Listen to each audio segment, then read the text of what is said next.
Pronto, pessoal, voltamos aqui porque tinha dado uma travada. Eu tive que abrir uma outra live. Aguardar a galera entrar aí.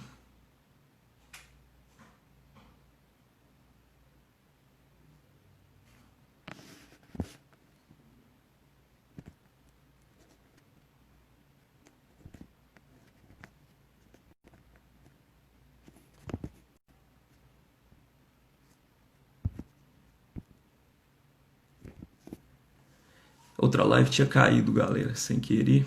Então eu tive que abrir uma outra aqui. Mas é bom que entrou até mais gente para acompanhar. Só deixa eu ver se o deputado tá chegando.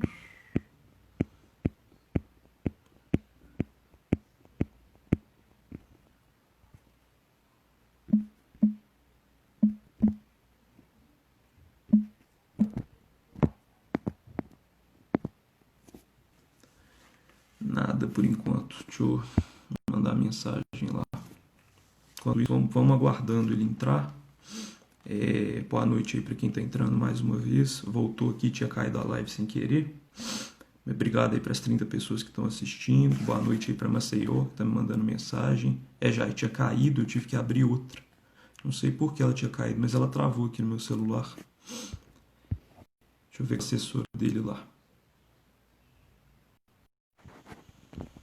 Pessoal, acho que ele vai dar uma atrasadinha. Ela me mandou mensagem aqui. Vocês têm alguma pergunta para me fazer enquanto isso? Já aí, vamos marcar a nossa sim. Semana que vem a gente marca, algum dia que você quiser a gente marca. Já é lá do Nordeste, direita, vive no Nordeste, está vivendo aos poucos. Só aguardando mesmo. A assessora dele... ele entrou. Deixa eu chamar ele aqui.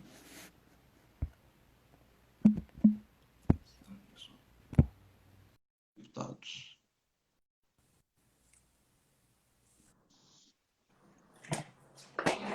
Boa noite, deputado. Olá, Bernardo, tudo bem? Tudo ótimo, e você? Tudo bem, graças a Deus. Eu estava aqui,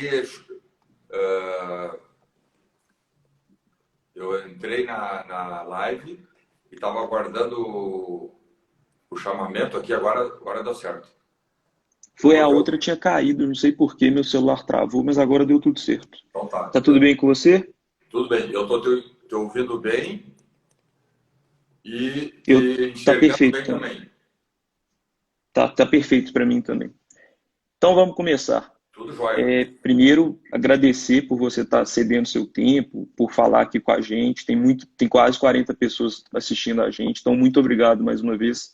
Eu sei que sua agenda é muito cheia, então obrigado por ter aberto esse espaço. Ontem você teve aquela viagem com o presidente, deve ter sido cansativa. E aí vamos começar falando, fala com o pessoal que não é do Rio Grande do Sul, eu também não sou, mas te conheço por causa do trabalho sensacional que você faz lá na Câmara dos Deputados.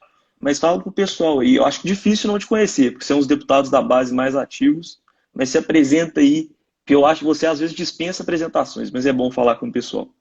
Obrigado, Bernardo. Eu quero, na verdade, te cumprimentar você, o Alexandre, o Xande, que é um outro menino. Eu chamo vocês de meninos porque, pô, tu tens 17 anos. O Xande, 17. que é 18 ou 17. O Alexandre acho que tem 17, eu falei com ele outro dia. Então, vocês são não só o futuro, como vocês são a esperança do Brasil.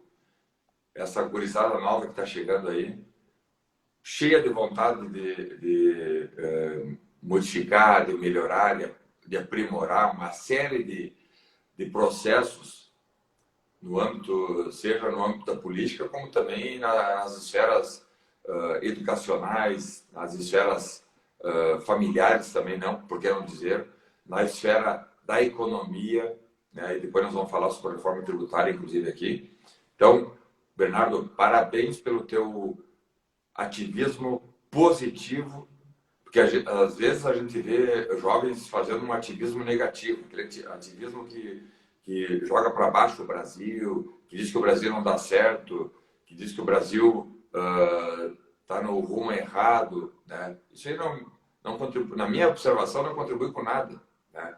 Então, você, Bernardo, e tantos outros jovens gaúchos, mineiros como você, brasilienses, jovens cariocas, enfim, do sul e do norte, com esse ativismo positivo, buscando alternativas, buscando soluções, acreditando que o Brasil tem como dar certo, porque se nós temos um cenário tão auspicioso, um país com tantas potencialidades, quais as razões para o Brasil não estar entre as primeiras nações do mundo em vários indicadores, seja na economia, mas também na educação, na segurança pública? Então, parabéns, Bernardo, né? Nós temos 1 ano e meio de trabalho aqui em Brasília, apoiando o presidente Bolsonaro, apoiando as pautas de interesse da sociedade brasileira, de interesse público, pautas, algumas delas que encontraram forte resistência, inclusive dentro da classe política, mas estamos levando adiante, convictos, focados que o Brasil, sim, se seguir o rumo que nós estamos dando desde janeiro do ano passado, seguir nessa toada e com a chegada de jovens políticos como vocês, políticos que eu digo no bom sentido, nem falo aqui em política partidária, mas política cidadã, eu diria. Temos grandes potencialidades e não acredito que o nosso futuro não seja um futuro maravilhoso. Então, obrigado, Bernardo, parabéns a você, e sempre que pudermos conversar via live ou até mesmo vindo aqui a Brasília, nós conversarmos, eu receber informações de vocês, da juventude, enfim, e também nós passando algumas informações, algumas notícias, alguns encaminhamentos que nós temos procurado levar adiante aqui em Brasília. Deputado, eu que agradeço o tempo que você está tendo aqui para conversar com a gente. Igual eu disse, eu mandei para você, eu separei algumas pautas para conversar, que o pessoal me pediu e que eu considero super importante. Eu acho legal a gente começar falando da visita que você fez ontem a uma escola cívico-militar do lado do presidente. E aproveita e fala com a gente o quão importante é a escola cívico-militar, as escolas que apresentam o melhor índice entre as escolas públicas. Fala um pouco dessa visita, porque, pelo que eu vi, a população recebeu super bem o presidente, contrariando as tais pesquisas que dizem que o presidente cai a popularidade, e parece que é muito pelo contrário. Como foi ontem no Sul, anteontem no Nordeste, me parece que a popularidade só cresce e o carinho da população por esse governo, pelos deputados da base, só cresce também. Pois é, Bernardo, nós acompanhamos ontem o presidente Jair Bolsonaro, que saiu direto de Brasília e foi lá no interior do Brasil, fronteira do Brasil com o Uruguai, na cidade de Bagé, cidade que, inclusive, sabe que eu trabalho na Polícia Federal, né? Estou deputado, minha profissão é policial federal, e eu, quando saí da Academia Nacional de Polícia, aqui em Brasília, em 96, eu fui para Bagé, trabalhei lá por 5 anos. Então, é uma terra muito acolhedora, fronteira seca, porque não tem rio, não tem... É um campo que sai do Rio Grande do Sul e quanto menos esperas, tu já está no Uruguai. O Pampa, né? Um lindo gramado verde que se mistura Brasil, Rio Grande do Sul, Uruguai e forma ali a região da campanha, né? Os Pampas Gaúchos, que forma Brasil, Uruguai e Argentina. E o presidente ficou muito contente, dava para ver estampada no rosto dele, sorriso, e acompanhou o presidente da República, o presidente da Caixa Federal, o senhor Pedro Guimarães, o ministro do Desenvolvimento Regional, Rogério Marinho, além de assessores do Planalto, do Itamaraty, da Caixa Federal, deputados federais da base do governo Bolsonaro aqui na Câmara, né? E tivemos lá a oportunidade de inaugurar uma escola cívico-militar, que nada mais é uma escola comum que foi adotada, vamos dizer assim, pelo Estado e que receberá ali um regime pedagógico diferenciado. Por que diferenciado? Os professores são os mesmos, a linha pedagógica é a mesma autorizada pelo MEC, o currículo é o mesmo currículo credenciado pelo Ministério da Educação, apenas um regime disciplinar, um regime de ordenamento e comportamento entre corpo docente e corpo discente, professores e alunos seguindo, não são só os alunos, professores também, professores e alunos seguindo um regime mais rígido, um regime com alguns regramentos disciplinares relacionados a tempo de estudo, a cumprimento de metas. Isso é importante, porque nós vimos aqui, Bernardo, falando sobre educação, aprovamos há 15 dias atrás, mais ou menos, o novo Fundeb. O Fundeb é um fundo de apoio à educação básica. Na verdade, são vários fundos, são 27 fundos, porque cada estado tem um fundo próprio. A gente fala E o Fundeb é o Fundo Nacional. É o Fundo Nacional.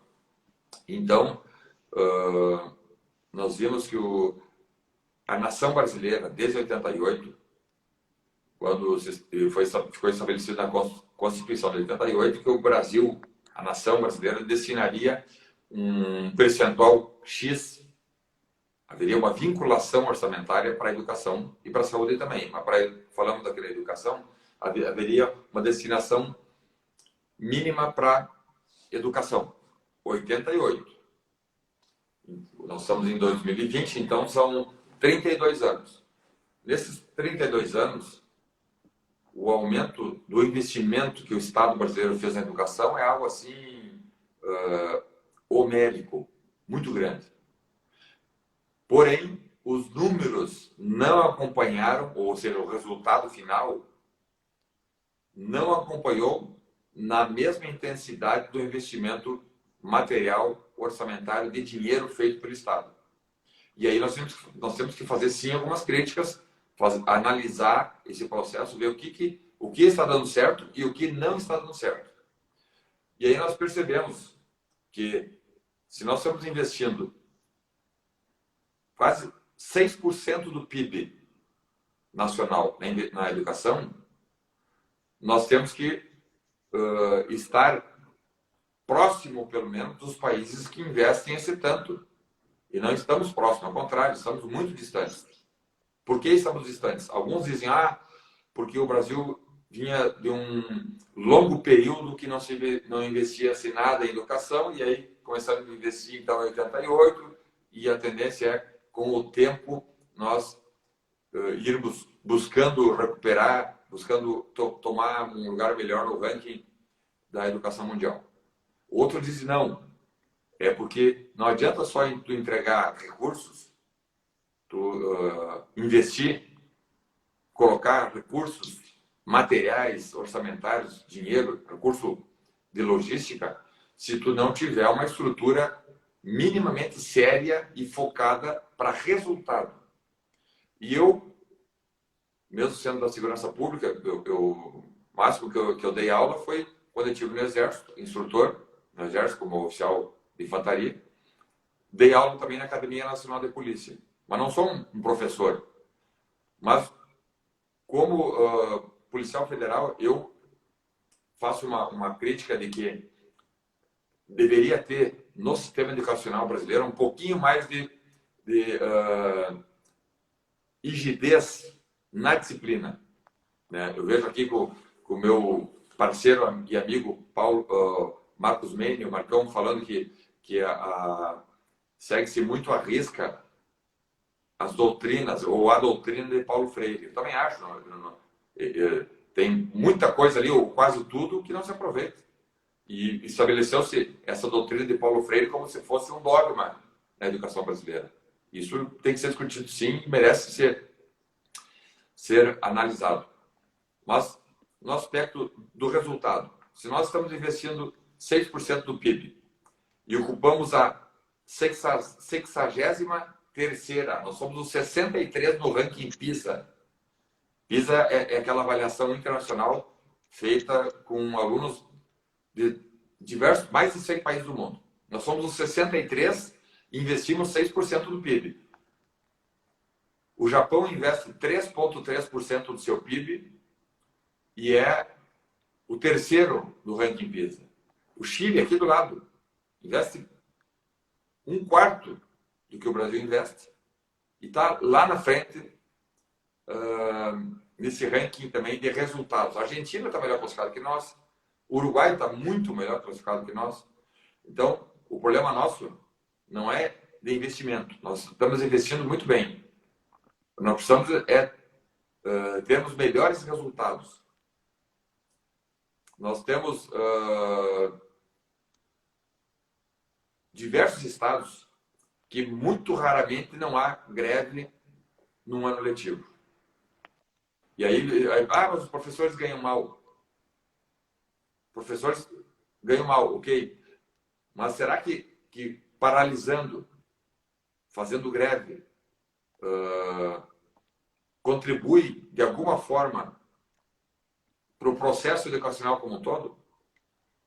Né? Adianta fazer paralisação, fazer movimento paredista para melhorar salário, considerando que nos últimos tempos aí, nós vimos aí, se pegarmos FHC e PT, são 8, mais 8, são 24, foram 24 anos de enrolação, de falácias, de projetos falaciosos que não levaram a lugar nenhum. Né? E até de certo modo, nós vimos que a comunidade estudantil, sobretudo a comunidade docente, estava aí nesses últimos 25 anos, 24 anos, meio que numa letargia, achando que nós estávamos indo bem. Há investimento, então nós estamos indo bem. Não quer dizer que tu esteja investindo financeiramente e que estejamos indo bem, estejamos indo bem.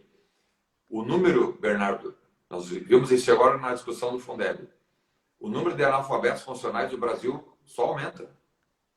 Verdade. Então isso aí não é algo inaceitável, né? O sujeito entra na escola, cursa ali 5, 6 anos, ele sabe mal e mal ler e escrever, e o MEC considerava o sujeito como alfabetizado funcionalmente. E não é, nós vimos, isso aí é uma análise feita pelo Ministério da Educação agora recentemente, mas também há outras organizações não governamentais que têm feito essa análise de que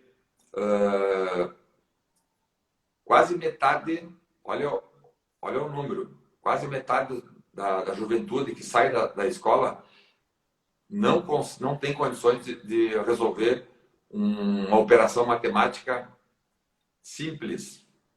Não estou falando uma fórmula de Bhaskara. De que apenas 8% dos alunos formados nas escolas brasileiras, olha o índice, 8% apenas tem condições de resolver operações matemáticas complexas e resolver ou interpretar textos complexos. 8%. Então, 92% do alunal que cursa as escolas públicas brasileiras, 92% não tem condições de resolver uma operação matemática complexa e muito menos interpretar questões ou textos complexos.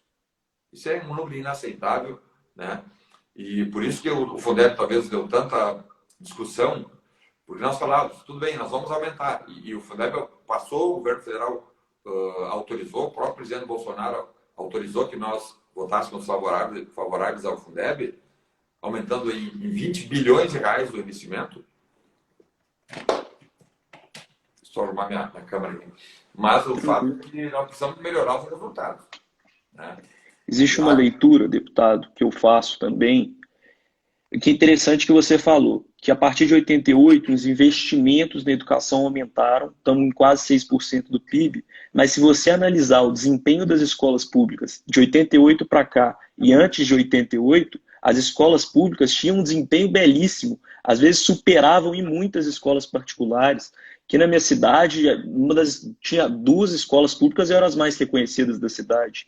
E aí, a partir do momento que a gente tem esse maior investimento, não estou aqui falando que não tem que fazer o investimento é necessário, mas a partir do momento que a gente tem o método Paulo Freireano, a partir do momento que a gente tem uma base nacional curricular com matéria demais, às vezes com um exagero, porque, vou dar um exemplo, eu quero fazer direito ano que vem, e aí eu acabo aprendendo coisas na escola, eu não estou falando que biologia, química, física, não estou falando que são matérias necessárias. Eu acho que todo mundo tem que saber o básico. Mas qual que é a necessidade de eu saber por que tal célula vai agir no corpo humano assim? Eu não vou fazer biologia, eu não vou fazer medicina. A gente tem um problema gravíssimo e que muitos dos estudantes que não são da Uni, que não são da UFS, que infelizmente atrapalham o desenvolvimento da nossa educação, reclamam. A nossa base nacional curricular, ela é extravagante, ela é exagerada, é única no mundo, porque na maioria dos países você estuda o básico de tudo e aprofunda naquilo que você quer fazer na sua vida, se aprofunda naquilo que vai te ajudar na sua faculdade, na sua profissão, no que quer que seja. Você quer fazer engenharia? Vamos focar na aula de matemática e de física em outros lugares do mundo. Infelizmente, isso não acontece no Brasil e acaba atrapalhando a educação. Mas eu vejo isso como um problema menor. O maior problema que a gente tem hoje na educação é o método Paulo Freireano. O MEC hoje, infelizmente, estão tentando mudar esse cenário. Mas ele ficou ideologizado, ele ficou com uma conduta esquerdista. Método Paulo Freireano, que é a favor de falar opiniões políticas na sala, doutrinar alunos. O professor perdeu o valor. Eu falo sempre, eu tiro meu chapéu para todo professor que está na sala de aula para passar conhecimento, que está na sala de aula para exercer a nobre profissão de ensinar um aluno a matéria que ele estudou a vida inteira. Mas, infelizmente, alguns professores acabam levando para o lado político, acabam querendo influenciar os alunos e não estão transmitindo o que eles deveriam transmitir, que é a matéria, que é o conhecimento, e querem ficar transmitindo opinião. Então, eu acho que enquanto a gente tiver essa doutrinação liberada em escolas, universidades, a nossa educação vem sofrendo. E o que é mais engraçado, a questão do Fundeb. A esquerda estava pedindo um aumento de quase 60% do fundo até o final. O governo conseguiu negociar, acho que foi para 23%, correto? Era 40%. E aí, o que as... A oposição, 40%? com aumento de 40%, nós conseguimos aprovar 23%. Isso. Então, e o que acontecia com esse Fundeb? Igual o deputado explicou, é um fundo nacional. A gente tem 27 fundos estaduais que os estados deveriam conseguir gerir seus fundos, conseguir sustentar suas escolas municipais e estaduais com esse fundo. Não conseguem? Entra o Fundeb em ação. E quando você aumenta o Fundeb, que é uma despesa obrigatória, você não tem mais margem para colocar despesas, às vezes, móveis. Se você quiser investir mais no Ministério da Infraestrutura, por exemplo, que o ministro Tarcísio vem fazendo um trabalho sensacional. Por exemplo, agora, nesse momento, que teve que alocar muitas verbas para o Ministério da Saúde para combater a pandemia. Quando você cria uma despesa obrigatória a mais, você tem menos dinheiro para investir em outras áreas que têm relevância também. A gente já tem um investimento em educação muito alto. A gente está assim, na América Latina, a gente é o país que mais investe em educação e reflete totalmente ao contrário no PISA. A gente na América Latina, se não me engano, a gente só ganha da Venezuela, do Equador, e a gente está mais ou menos empatado com a Colômbia. Argentina, Uruguai, Chile, todos esses países estão na frente do Brasil, infelizmente. Então, o que eu sou a favor, e eu vi muitos deputados comentando, teve a aprovação do Fundeb? Legal, o governo quis aprovar o Fundeb, porque o governo sabe que é um gasto necessário e controlado. Mas eu acho que a gente precisa ter uma fiscalização maior na nossa educação também, um projeto de lei para fiscalizar o que os professores estão fazendo, o que os estados estão fazendo com o dinheiro que eles estão recebendo da União, se eles estão investindo onde deve ser investido. Falei muito, deputado, deixa eu deixar você falar um pouco. Não, parabéns. A leitura é exatamente essa. Leitura corretíssima. Então, eu acho que a educação finalmente vai para um caminho de correção, né? Porque a virtude não está nos extremos. Ninguém quer também tirar o Brasil do prumo da educação internacional. Acho que o Brasil tem que se adequar às estratégias educacionais do mundo, ao máximo. Europa, Estados Unidos, né? Eu não vejo nenhum problema de nós buscar modelos que deram certo e que dão certo educacional e trazer para o Brasil. O modelo japonês, por exemplo, né? Onde os alunos entram de manhã e saem final da tarde das escolas. Aqui, há escolas públicas que o aluno chega às 9 e 11 horas está liberado para ir embora, né? Ah, mas as crianças vão lá para comer merenda. Não é justificativa. Dizer assim, porque como eles não têm estrutura mínima em casa, o Estado já está fazendo a sua parte em dando merenda, comida para as crianças. Não. Isso aí precisa ser modificado. A comunidade professoral, a comunidade acadêmica, os professores precisam também entender que a função do professor é uma função de uma responsabilidade gigantesca, né? Afinal de contas, é o professor que forma toda a sociedade num país, né? Ela forma o político, forma o advogado, forma o presidente da República e vai formar o médico. Então, se a formação foi equivocada, for uma formação enviesada, a nação entra em parafuso, que é o que, infelizmente, nós estávamos presenciando, né? O ensino sendo deixado de lado e a politicagem colocada em primeiro lugar. No terceiro grau, então, isso aí é um absurdo. Terceiro grau, eu sempre tenho sobrinhos meus que estudam em universidades federais, públicas, e vejo que há um debate quase que cotidiano sobre política, né? Meus sobrinhos, a gente percebe semanalmente, claro que agora eu estou aqui em Brasília e quase não consigo falar com eles, só no grupo da família ali que a gente vai falando, mas assim, os debates políticos, eu lembro lá nas eleições de 2018, o debate político é algo assim, muito mais ativo e flagrante e patente dentro das universidades, o debate político partidário, inclusive. É muito mais flagrante que dentro de muito diretório político, diretório partidário. O debate feito hoje dentro das universidades, muitas vezes, é mais ativo, é mais esgarçado, é mais extremado que o debate político feito aqui, até no Congresso Nacional, né? Então tem algo errado. É como se nós aqui no Congresso nos dedicássemos a estudar. Eu venho para a Câmara dos Deputados, vou para a Câmara dos Deputados, vou para a Câmara dos Deputados todos os dias e eu não vou me dedicar a legislar ou debater os problemas nacionais. Eu venho para a Câmara, por exemplo, olha o exemplo que eu vou dar. Eu vou vir para a Câmara e vou estudar direito penal, processo penal, que é da nossa área, no caso da policial, do direito, direito administrativo, direito constitucional. Aqui que eu quero discutir política, discutir política pública, aprimoramento da legislação, mas isso não me interessa. Eu quero tratar de estudar. Ou seja, eu estaria fazendo algo que a população não quer que eu faça. Eu vim aqui para legislar e para discutir os temas políticos. Mesma coisa no âmbito estudantil, no âmbito acadêmico, no âmbito educacional. Os professores não estão autorizados pela população, pela sociedade brasileira, a ensinarem política partidária para os alunos. Isso aí, eu não quero que ensine isso para os meus filhos. Eu quero que as minhas duas filhas sigam para as escolas para que lá elas aprendam português, matemática, literatura, língua estrangeira. O resto, a família, o núcleo familiar tem que ter um maior envolvimento nisso, tem que ter um maior envolvimento. E também aí uma falha da família brasileira. E claro, isso aí é algo premeditado. Esses governos aí de FHC, Lula e Dilma, essa turma aí, com base comunista, com base socialista, eles têm maior interesse em fragilizar a família, em fragilizar o núcleo familiar.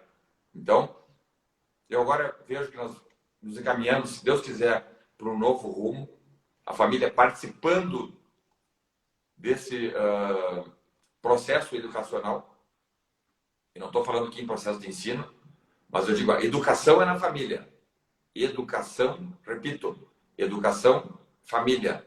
Ensino, professor. Tu não pode inverter, querer que o professor eduque as minhas filhas e que os pais ensinem. Então, os pais trabalham na educação, e a educação tem uma série de questões. A educação entra disciplina de comportamento social, de respeito ao próximo, de respeito aos mais velhos, de colaboração mútua dentro da tua comunidade, de entender o espírito patriótico de um país, de entender que se tu está dentro de um país, tu tem que fazer todos os esforços, independente de quem esteja lá comandando o país, tem que fazer todos os esforços para que o país dê certo. Isso aí é família. E a família brasileira falhou. Lavou as mãos? Não. Aqui, ó. É a escola que vai dizer qual o rumo político dos meus filhos, se eles precisam respeitar pai e mãe e os mais velhos. E aí deu errado. Aí deu o que deu. Viramos uma bagunça. Houve aí um quadro, nós beiramos a anarquia social produto desses últimos 25 anos de bagunça. Agora vamos fazer essa conversão? Já estamos fazendo. É difícil fazer? Claro que é difícil. Qualquer modificação, qualquer quebra de paradigma, quebra de diretriz política causa insatisfação. Normal. Nós sabíamos que ia causar indignação, mas a comunidade acadêmica, estudantil, enfim, tem que entender que essa comunidade pertence à sociedade brasileira. Assim como a comunidade da segurança pública também pertence à sociedade como um todo, a comunidade educacional também pertence à sociedade. Não é ali um nicho autônomo que determina quais os rumos e de que maneira e quando essa comunidade vai se comportar. Não, é a sociedade. A sociedade dos 210 milhões de brasileiros que dizem, não, eu quero esse rumo para a saúde, esse rumo para a educação e esse rumo para a segurança pública. E em 2018, a sociedade brasileira diz, não, ó, nós temos aqui 2 projetos. O projeto de Jair Bolsonaro, no caso do segundo turno, e o projeto do Haddad, do PT. E a sociedade escolheu não. E estava muito nítido. O Jair Bolsonaro tinha apresentado bem claramente quais eram suas diretrizes para a educação, para a saúde, para a segurança pública, para a economia. Está aqui, ó. Essa é a minha proposta. Para os eleitores e para a sociedade como um todo. E o Haddad, PT, falou, não, a minha proposta é essa aqui. Para a educação, para a saúde e tal. E a população diz, não, eu quero essa proposta aqui, que é a proposta do Jair Bolsonaro. Então, todos nós precisamos entender e acatar essa ordem constitucional, essa ordem social dada ao país em outubro de 2018. Qualquer um que não compreender isso aí está fora do espírito democrático. E eu, às vezes, fico apavorado aqui dentro da Câmara, dentro do plenário da Câmara mesmo, quando vejo deputados que se dizem democratas, na verdade não são democratas, coisa nenhuma. São falsos democratas. Muitos deputados aqui, eu falo do deputado porque é o ambiente que eu estou vivendo, não vou falar do Senado porque eu me dedico aqui à Câmara, mas os deputados da esquerda, da oposição, PT, PSOL, PCdoB, PDT, PCdoB, enfim, fazem um discurso tentando se portar como democratas, mas não são democratas. Porque quando eles não aceitam o resultado das urnas lá havido em 2018, quando eles não aceitam as políticas públicas propostas pelo atual governo. Quando eles não aceitam mudança de uma série de gabaritos institucionais, de estratégias que o novo governo determinou às estatais, a vários ministérios, eles estão sendo antidemocráticos, estão sendo totalitários, estão sendo, sobretudo, arrogantes, e essa arrogância eu classifico aqui como uma arrogância antidemocrática que busca desprezar a vontade da sua excelência, o povo brasileiro, estabelecido em 2018. Então, eu acho que agora nós nos encaminhamos, sim, para já estamos desde o ano passado, nos encaminhando para um novo rumo, né? Aqueles que custaram a entender que a ideia era, sim, dar um novo azimuth, dar um novo direcionamento, um novo rumo ao país, aqueles que não... Agora parece que entenderam. E mesmo com mentiras, tendo aí a imprensa majoritária do país contra essa nova política, essa nova toada, tendo também, de certo modo, a classe dominante política também contra esse novo rumo, nós vimos que a população lá na ponta, sensível que é, a sensibilidade social brasileira é algo assim absurda, né? E ontem nós vimos lá em Bagé, no interior do interior do Rio Grande do Sul, que é o estado mais afastado do centro do país. As pessoas se acotovelando para quererem abraçar, para quererem encostar a mão no presidente, para quererem tirar uma foto, para dizer, presidente, nós ouvimos, estava lá junto, tem aí imagens, né? E aí nós vimos depois, os caras, são quase 40 pedidos de processo de impeachment aqui no Congresso Nacional, na Câmara. O pedido sempre de impeachment ele ingressa na Câmara, porque a Câmara que faz análise sobre o início ou não do processo. O Senado é que processa, mas inicia na Câmara. São quase 40 pedidos de impeachment na Câmara. Com base em que esses sujeitos pedem o impeachment de um presidente que não tem um crime ocorrido dentro do governo federal? Não há uma única irregularidade dentro da governança federal, seja no Palácio do Planalto ou dentro dos 22 ministérios. Então, se ele tem amparo social popular e não há uma irregularidade, esses sujeitos que estão pedindo impeachment estão cometendo, na minha observação, um crime lesa pátria. Porque estão buscando apenas, entre aspas aqui, me perdoe a palavra, mas estão apenas buscando sacanear a população brasileira. Concordo. Porque se não há a menor justificativa para pedir um impeachment, e eu vou lá e peço, eu estou sacaneando a minha população. Eu estou jogando mensagens mundo afora de que o Brasil vive uma bagunça. E, na verdade, o Brasil vivia numa bagunça. Hoje não vive mais. Eles querem fazer que a comunidade internacional, 40 pedidos de impeachment, 40 palhaçadas, 40 piadas de mau gosto que esses irresponsáveis têm colocado aqui dentro da Câmara Federal. Ontem lá, nós chegando em Bagé, né, tinha assim filas, porque a Polícia Militar fez uma espécie de uma barreira para que as pessoas não chegassem no aeroporto, senão acho que invadiu o aeroporto, a pista do aeroporto. Mas, e aí nós enxergávamos assim, quando descíamos no avião presidencial, filas assim, uma fila quilométrica de carros parados, né, que depois, quando nós entramos no comboio para seguir até a cidade de Bagé, nós vimos assim, as pessoas, sei lá, acho que uns 10 quilômetros de fila de carro, dos dois lados, as pessoas aplaudindo o presidente Bolsonaro. Então, aquelas pessoas não estavam ali, ninguém chamou essas pessoas, inclusive. Não houve nem convite. Voluntariamente, a população aplaudindo, porque só quem não quer enxergar essa nova realidade é essa oposição asquerosa, abjeta, que está aqui tentando pautar a nação como um todo, botando notícia falsa, aí sim, botando notícia falsa nas redes sociais, né? Mas estamos, Bernardo, convictos de que o rumo é esse. O o projeto foi realizado em 2018 e estamos cumprindo o projetado. Nós sabíamos que ia ser difícil, ok, e seguimos em frente. Os resultados estão aparecendo, porque mesmo com a pandemia, isso é algo até assim, impressionante.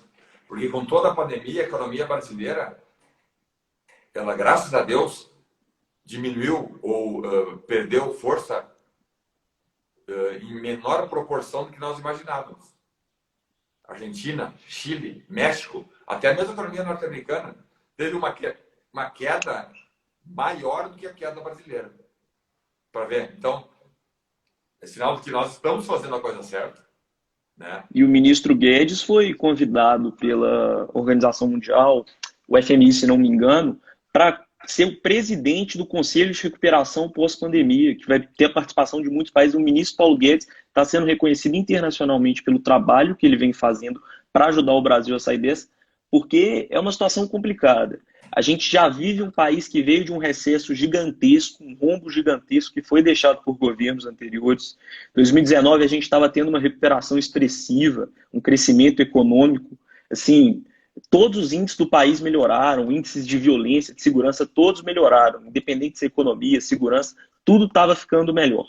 Aí veio essa pandemia, os economistas, os analistas dizendo, o Brasil agora quebra de vez.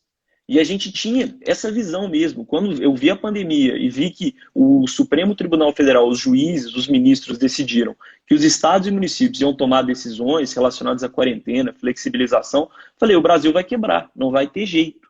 Porque o jeito que os governadores estão fazendo, eles estão mantendo cidades fechadas. Aqui em Belo Horizonte tem 130 dias que está fechado, é a maior quarentena do mundo, dá até para colocar no Guinness. O pessoal de Belo Horizonte está fazendo essa piadinha, tem que ligar para o Guinness e falar a maior quarentena do mundo, tem 130 dias. E aí, se fosse depender de governadores e prefeitos para gerir nossa economia, eu tenho certeza, o Brasil ia estar no fundo do poço. Mas aí o Paulo Guedes mostrou toda a sua expertise e ele com a sua equipe estão conseguindo pagar um auxílio emergencial, está sendo pago já 5, 6 meses. É algo assim bonito de ver o auxílio emergencial sendo pago, conseguindo sustentar pessoas que, se não fosse pelo auxílio emergencial, iam estar passando fome. Eu vi uma estatística outro dia, o auxílio emergencial evitou que quase 4 milhões de crianças passassem fome por causa da pandemia. O auxílio emergencial evitou que quase 40 milhões de famílias, de pais de família, deixassem de pôr o que for na mesa para os seus filhos. Evitou que 20 milhões de pessoas entrassem abaixo da linha da pobreza. Esse auxílio emergencial, a manobra que o governo fez para conseguir pagar esse dinheiro, e é dinheiro que o governo está pagando. Porque toda hora chega a esquerda e fala, o auxílio emergencial foi meu projeto, eu que fiz o projeto do auxílio emergencial. O auxílio emergencial é projeto do governo. E o governo está conseguindo sustentar esse país. Agora, a grande questão, deputado, o dinheiro uma hora acaba, né? A gente não tem como ficar fechado até 2021, até 2022. A Alemanha, por exemplo, um país que tem dinheiro, e eles falaram isso, é um país que podia ficar fechado até 2022 e tinha dinheiro para sustentar a população. A quarentena lá durou 20 dias. Se um país que tem dinheiro para sustentar a população até 2022 reconheceu que não dá para ficar mais fechado mais que um mês, 2 meses, tiveram que abrir em 20 dias, o nosso país, que é um país que está muito abaixo da Alemanha, dos Estados Unidos, da França, de países desenvolvidos economicamente falando, não tem como ficar fechado 4 meses como está no momento. A gente tem, por exemplo, volta às aulas, só voltou em Manaus até agora.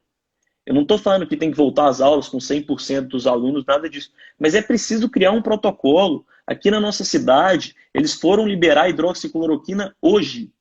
Depois de 120 dias, o secretário reconheceu que a situação estava feia e começou a liberar. Porque os leitos aqui de UTI, 90% de ocupação. Só que o governo federal repassou quase 300 milhões para o município. E desses 300 milhões, quase 60 milhões o prefeito usou para fazer cercamento em praça para não deixar a população entrar. E os outros 240 milhões, ninguém tem noção de onde está. Porque aqui não tem um respirador comprado, não tem nenhum hospital de campanha construído, só tem pelo governo do estado, que inclusive faz um bom trabalho, o Romeu Zema, mas o prefeito Alexandre Calil não está fazendo nada. São 300 milhões que a gente não sabe onde está.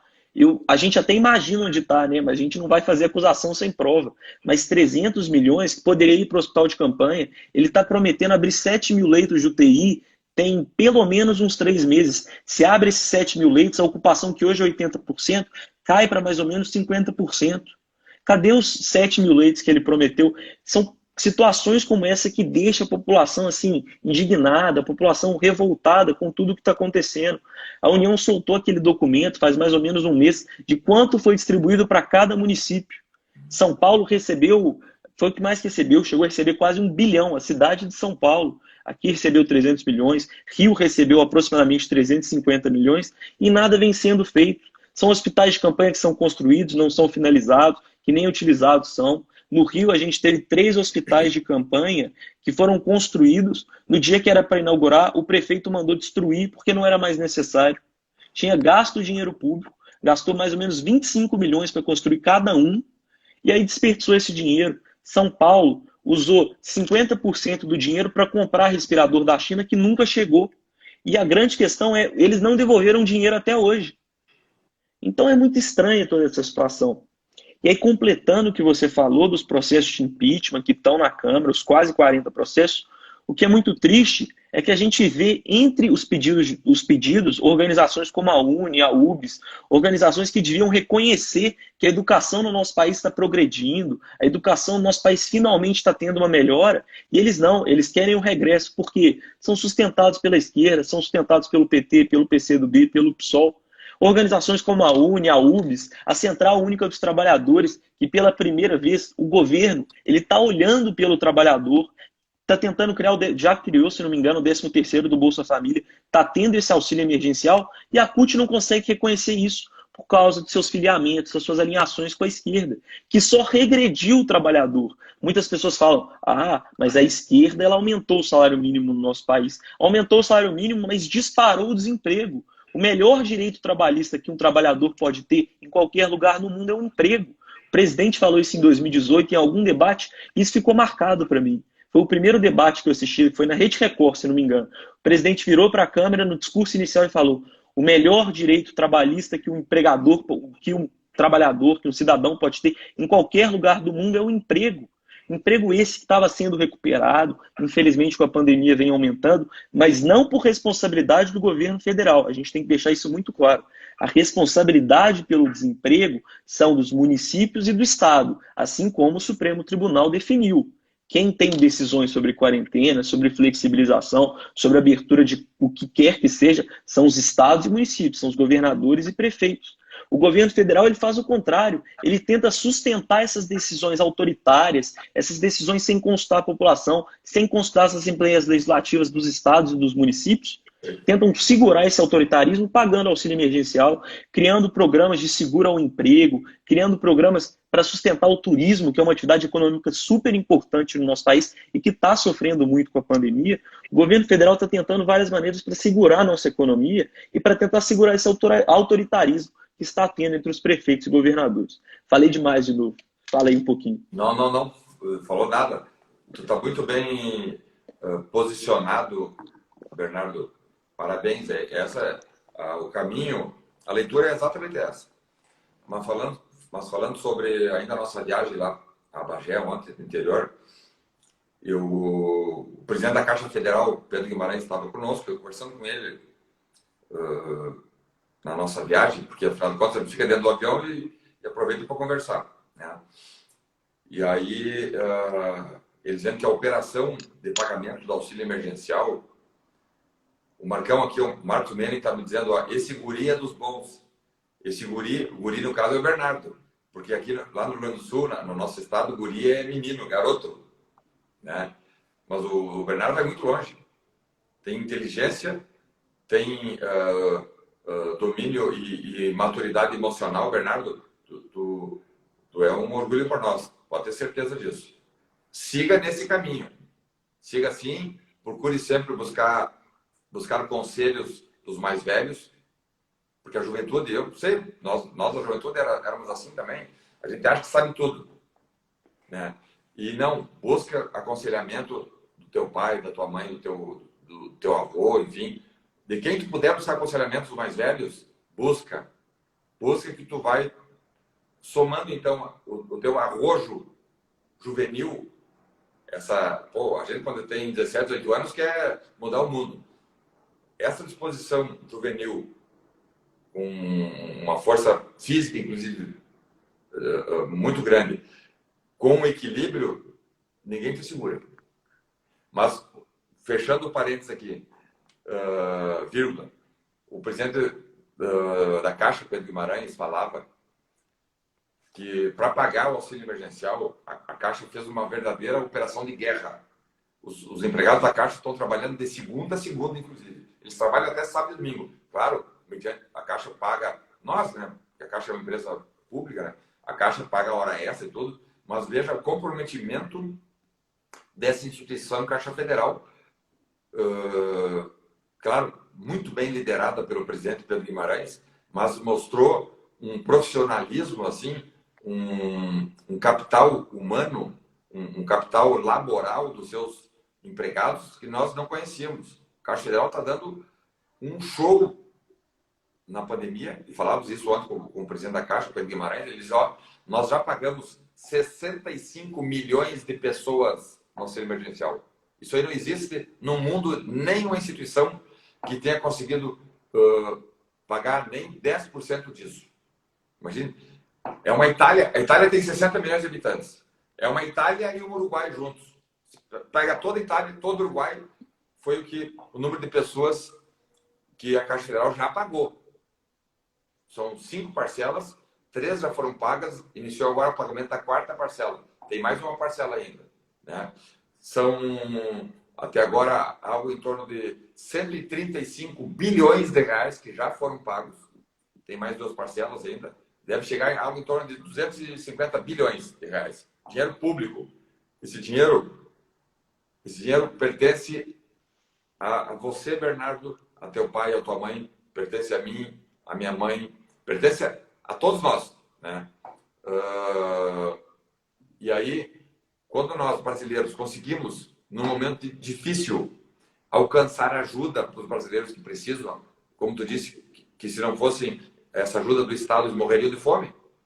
Porque pessoas os chamados vulneráveis, trabalhadores informais, que vivem ali vendendo um pastel na rua, vendendo água, enfim, tem um sem número de pessoas que vão à luta todos os dias. Elas nem querem a Bolsa Família, porque eles não vão se virar. Elas saem de manhã e voltam de noite buscando o seu pão de cada dia. Com o isolamento social, com o estabelecimento da quarentena, essas pessoas ficaram simplesmente à mercê da própria sorte. E aí o Estado conseguiu, graças a Deus, né? E eu estava lá dentro do plenário da Câmara quando tudo aconteceu. O projeto encaminhado aqui para o Congresso previa R$200. O ministro Paulo Guedes dá a mão. Nós temos aqui, foi tudo com estudo técnico. Os técnicos da economia disseram: não, nós temos condições de entregar R$200 para cada brasileiro vulnerável. Por R$200 por mês. E encaminhou. Aí encaminhou para o Congresso. Aí a oposição já fez aquela pantomima: não, nós vamos, isso aí, R$200 é muito pouco. Fizeram uma emenda, apresentaram R$500. Só que eles não sabiam que desde o primeiro momento que nós encaminhamos o projeto, vendo que a sociedade havia tecido críticas, havia críticas, nós entendemos que havia críticas. O ministro Paulo Guedes e o presidente Bolsonaro já estavam buscando, dentro do Ministério da Economia, uma reengenharia orçamentária para tentar aumentar. Não sabia sair qual o valor, né? E no dia que nós votamos o projeto do auxílio emergencial, o Major Vitor Hugo, que é o deputado federal, nosso líder do governo aqui, o Vitor Hugo, ideia dele, porque talvez a ideia do Ministério da Economia fosse autorizar, então, os R$500. Não, vamos autorizar, tem lastro técnico, jurídico e econômico para que o Congresso aprove os R$500. Porque se o governo não autorizasse, não passaria, o governo ia vetar lá na frente. Por isso que a participação do governo Bolsonaro não é nem fundamental, ela é decisiva, é mais do que fundamental. Mas o Vitor Hugo teve uma ideia: não, vamos buscar junto ao Ministério da Economia, sempre com nada de irresponsabilidades. O Vitor sugeriu ao presidente Bolsonaro: presidente, vamos buscar no Ministério da Economia um estudo para ver se nós teríamos possibilidade de passar para R$ 600 em vez de 500. Aí eu disse, não, autorizou, e os técnicos da economia foram buscar, foram fazer o estudo. Sempre numa reengenharia, porque esse dinheiro, esse orçamento, Bernardo, não tinha previsão orçamentária. É tudo dinheiro novo. Então, corta daqui, corta dali, acaba com o fundo daqui, e sim outro fundo ali que estava parado, e aí autorizaram. Então, tá autorizado. A economia, o governo Bolsonaro autorizou, e o Vitor Hugo propôs, não, nós temos condições hoje de passar para R$ 600, sendo que em famílias onde a mulher é chefe de família, onde não tenha homem, não tenha pai na família, por exemplo, a mulher ela receberia dobrado. Então, R$ 1.200. Então, sim, é um projeto fundamental nesse momento de crise, e um projeto, sim, do governo Bolsonaro. Eu estava lá, sou testemunha viva disso. Quando querem dizer, não, esse projeto, esse dinheiro só... quem autorizou... Eu recebi aqui uma notícia, lá no início, quando aprovamos o auxílio, dizendo assim, ó, o deputado do PT cria um auxílio emergencial que salvará a população da fome e da miséria. Deputados do PT. Aí eu digo, por favor, é muita desfaçatez, né?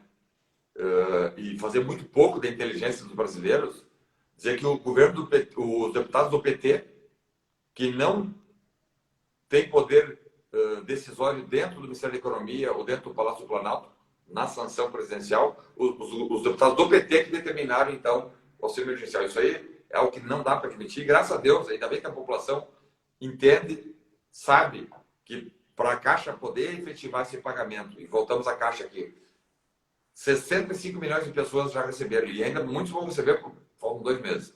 250 bilhões de reais é o valor pago. Trocando isso em dólares, Bernardo, serão 50 bilhões de dólares. 50 bi de dólares é dinheiro em qualquer lugar do mundo. É muito dinheiro. 50 bilhões de dólares é muito dinheiro, inclusive, nos Estados Unidos, que são os donos do mundo, né? Então, conseguimos. Caixa Federal de parabéns. O líder da Caixa Federal, Pedro Guimarães, o presidente Pedro Guimarães, é uma pessoa que trabalha 24/7. E ontem nós conversamos, ele impressiona pela sua dedicação ao Brasil. E não precisava estar ali. É um cara que tem vida financeira muito bem resolvida. E ele dizendo que foram já 196 milhões de operações realizadas só no pagamento do auxílio emergencial. Imagina, nós temos 210 milhões de brasileiros, a Caixa já fez 196 milhões de operações só no auxílio emergencial. Então, parabéns à Caixa Federal, né? E aos seus operadores do Brasil afora, né? E com essas políticas, né, nós conseguimos, como tu disseste, livrar da fome, da miséria e do desespero social 65 milhões de brasileiros. É muita gente. E vamos continuar. Nós temos condições de continuar. O ministro Paulo Guedes tem uma sugestão para aprimorar esse Bolsa Família, fazer algo mais digno. Bolsa Família é quase que uma esmola. Não, fazer algo mais dignificante, algo que possa trazer até cidadania às pessoas que num momento de dificuldade na sua vida vão receber ali o apoio do Estado. Eu acho que você falou tudo. O auxílio emergencial realmente foi uma engenharia que o ministro Paulo Guedes fez. Eu acho que ele, o presidente Bolsonaro, toda a equipe, todos os ministérios estão trabalhando em conjunto, estão ajudando muito a população. E eu acho que é um momento de fragilidade mesmo. Mas a gente não pode tirar o pé, tem que continuar falando com o Estado, com o município, com o prefeito, com o governador. Vai chegar uma hora, e para mim essa hora já chegou, imagino que para você também pense assim, precisa começar a abrir as coisas aos poucos. Não tem como sustentar uma população 1 ano, 2 anos com tudo fechado.